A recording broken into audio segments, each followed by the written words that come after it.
Hey guys, my name is Andrew, and today we're going to be talking about the top meta decks going into the May 2020 format for Pioneer. So, this is really exciting because what you're going to see in this format breakdown is a huge shakeup in Pioneer due to the new Ikoria cards being introduced into the format. More importantly, the companion cards. I know you're tired of hearing about companions, but these cards are format warping, and there's no denying it. We honestly haven't really seen in Magic for a long time, especially in Pioneer, these kind of format warping cards. These changes are to the extent that new decks are now being played with 80 cards. I mean, just when was the last time you played a deck with 80 cards? I mean, I sure haven't. Maybe Saffron Olive did in one of his crazy videos, but I haven't. So a lot of these decks are having to either adapt to these new companion cards and warp their deck so that they can play one, have to fight against it, or fall off the face of the earth. There's not really any other way to put it. So without wasting any more time, let's go ahead and get right into the breakdown. So let's start with the first deck. The first deck is, in my opinion, one of the most exciting decks in the format, which is Orzhov Auras, and I'm going to put it in Tier 1. Now, let me tell you about this deck. In my opinion, it is the best Loras deck that's going to be going into this format.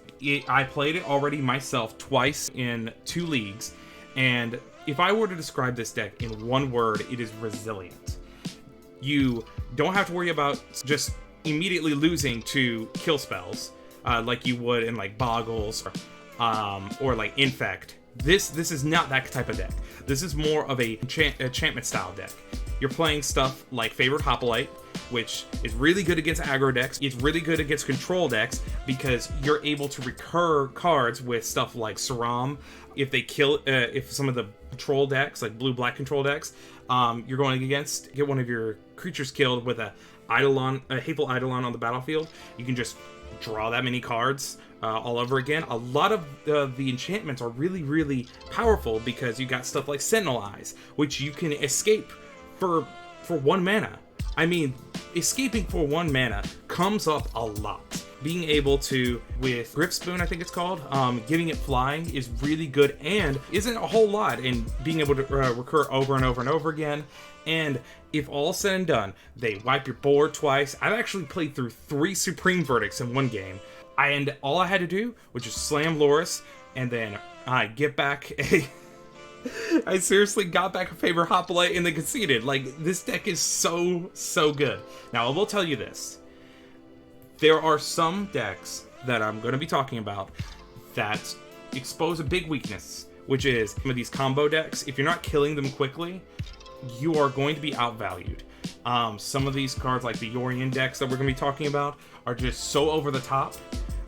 Or some of these, burn style decks are going to go faster than you are, and you're just not going to be able to keep up. So definitely look out for this. This is a force to be reckoned with. However, I will say this deck gets worse over time because people are going to be able to figure out how to play against it. They're going to have the right amount of hate for it, and Control's going to find a way to play against it. Though you have a good matchup against Control, and for now, play around some of these hate cards that people are playing. So definitely love Orzhov Auras. I love it. Then that's why I put it on Tier 1. So the next deck I want to talk about, Hardened Scales. I'm going to put in everything else because honestly, I don't feel like this deck is anywhere close to as good as it used to be. It is not the best Loras deck. Though it can play Loras, it's not the best. Honestly, I thought this was going to be the best Loras deck because it already fits in the shell so well. But if you're going to play a companion, you want to play the best version of that companion. And honestly, playing a turn 1 enchantment that doesn't affect the battlefield at all, you're just playing an inferior version of a deck that you could be playing. So honestly, I just don't see it. I just don't see this deck being any better than the other ones. It's definitely playable for sure, but I'm very low on it right now. The next deck we're going to be talking about is Gruul Aggro, and I'm going to put it in the row column. And honestly, it's because of the fact that, yes, you can get big creatures down. Yes, you have a companion. I think it's Ozolith, I think it's called. It doubles the damage of odd converted mana cost permanents. And yes, you can hit for a lot of damage, but honestly, you're just not fast enough. You have to either be super fast, or you have to be able to keep up with these control decks, and you are just going to win some game off of Obelisk by itself, playing hasty big creatures by itself. You know, you can win some games, and I definitely think it's better than the Hardened Scales at the moment, but I just don't see this deck being, you know, a top tier contender. So that's why I have it in the Rogue strategy. And then we're going to talk about blue-white control. I actually think this is a tier 1 deck because you only play that one creature as your companion. You don't really, that's all you need. You can either play that or Dorian, either one. There's a really interesting philosophy behind it. You can make your entire deck all around answers and planeswalkers. So planeswalkers for the card advantage, and honestly, some of them, just like Teferi, just in of itself is a win condition. You have all answers and card draw, and that's just insane. Like, why wouldn't you just play this style deck where you have all answers and just this immediate win condition that just immediately wins to the game? Like, it's just incredible. And with Yorion, you can actually have these cool interactions where you're down ticking a lot of planeswalkers. You in the end of the battlefield flickers them so that you can use them again. It's incredible. And honestly, I think that it's one of the best decks in the format right now, so I definitely have it in number 1 slot. I do have it behind Orzhov Auras, because one of the reasons I put them in the order they are is out of representation, and I feel like a lot of people are going to be playing the Auras deck a lot more than this control decks, so definitely watch out for it, though. Next is the Fires of Invention deck. Now, this is kind of hard, but I'm probably going to put it in front of the control deck because it's got a similar idea, but I think with more power. You don't need to have Fires of Invention every game like in the standard version, but also on top of that, you're paying this Fae of Wishes package, being able to wish into your sideboard. You can actually do cool Yorion style combo where Yorion enters the battlefield. You play your 2 free spells. You can exile the Fires of Invention and then continue to use your lands for the rest of the spells. It's insane. This Yorion is just so busted, and I think it, just like blue-white control, it's one of those Yorion decks that is definitely going to be at the top of the meta. So with that being said, here is my second favorite deck format, and it is Lotus Breach. Lotus Breach is a combo deck that was already prevalent, but interestingly, it's still super good even though it doesn't have a companion. The reason why I don't think it needs a companion, not only because the combo pieces make it impossible, but it's very similar to Storm in Modern, and what I really like about it is that it has decent matchups against everything. There's not really a deck that it auto loses to. I mean, maybe some of the lower tier, really fast decks it can win against, but honestly, I think this deck is too consistent and too powerful to pass up. So, and hey, it's not that expensive either. It's less than 100 ticks, so you should give it a try. With that being said, we're going to go to Spirits. I'm going to put this in the tier 2 section. I think Spirits is actually a lot better than people think it is. However, I will say that it's kind of rough. You're trying to play this creature value-y kind of aggro deck, and it can play really well. You know, you got Spell Queller, you know, Imperial Eagle to pump your team. However, I will say that your main problem is going to be these combo decks, like the Lotus Breach deck and the control decks. You're still soft to the board wipes. If the game goes too long, you're just going to get grounded out. And in my opinion, when it comes to these big mana decks, yeah, you really have a choice.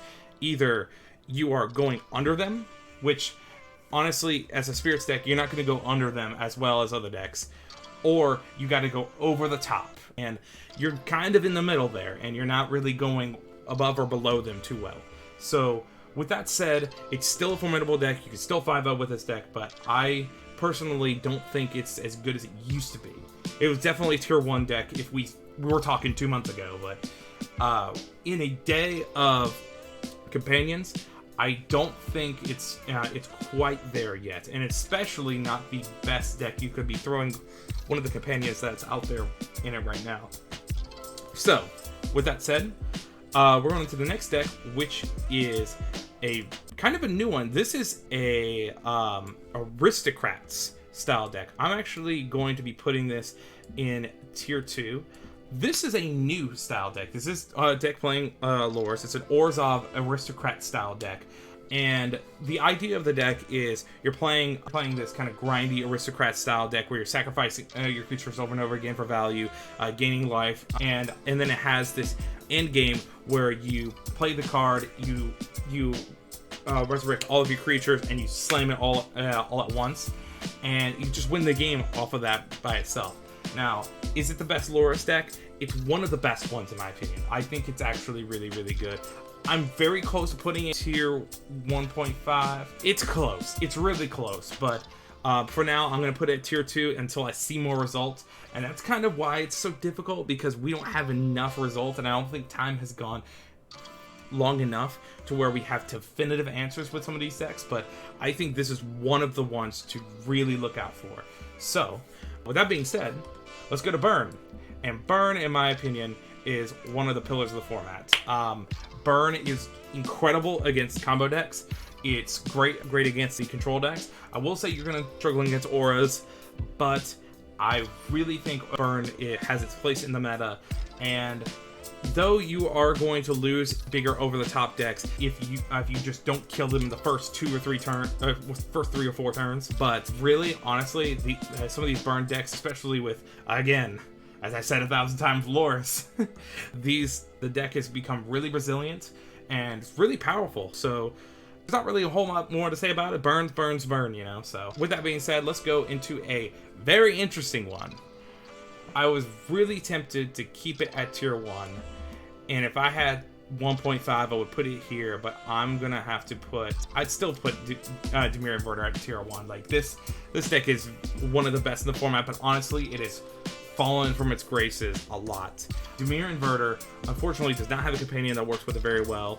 It was the best format without question before these companion cards came in, and not having that 8th card in your deck has really hurt it. Without playing a companion, I'm just not sure how good this deck is. I'm still keeping it at tier 1 because it's still putting up some results, but I don't know how long that's going to last. I don't know if that's going to keep that way, so keep your eye on it. But I kind of on the lower side when it comes to Dimir Inverter. I don't know how it's going to stand up automatically being 1 card down in most games. So that said, let's go to Insidious Artifact. I actually think I normally would put this in the everything else, but I actually think it is the best rogue deck at the moment. Though you get just completely dumpstered by some of these decks, I think that it is fast enough, especially when you're able to make a indestructible 5/5 with your Darksteel Citadel quick enough to go under these other decks. I definitely think it's powerful, but it's got some glaring weaknesses, which is it's very like glass cannon. If you do it, great. You worked out, you won the game. But if you don't, I mean, that's the end of it. So, I mean, there's not really much else to say about it. It's a soul artifact. Yes, it's playing Loris, but just like a lot of these other Loris decks, it's not the best one, at least in my opinion at the moment. So, with that being said, let's talk about a new one, Demonic Pact.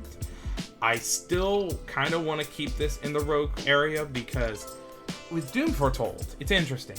With Doom Foretold, this deck has a lot of promise. It has a lot of power, especially with this recursion. It's kind of hard to say. I want to give this one a little bit more time, but if you have never seen it, go look it up. It's an enchantment-based deck playing Doom Foretold, trying to outgrind your opponent by making them sacrifice permanents over and over and over again while you're sacrificing your Demonic Pact after you're done with them, which is insane. Gaining huge advantage off of these very control style enchantments. So definitely a deck to look out for. Then we have Soul Tie Delirium. Soul Tie Delirium, in my opinion, is just a little bit over Dimir Inverter. This is one of those decks that I would have told you is the pillar of the format 2 months ago. but right now I just don't see it being the top of the format anymore, just because of all of these decks, you know, with their companions being able to utilize them a lot better. So we'll have to wait and see. You know what Sultai Delirium is.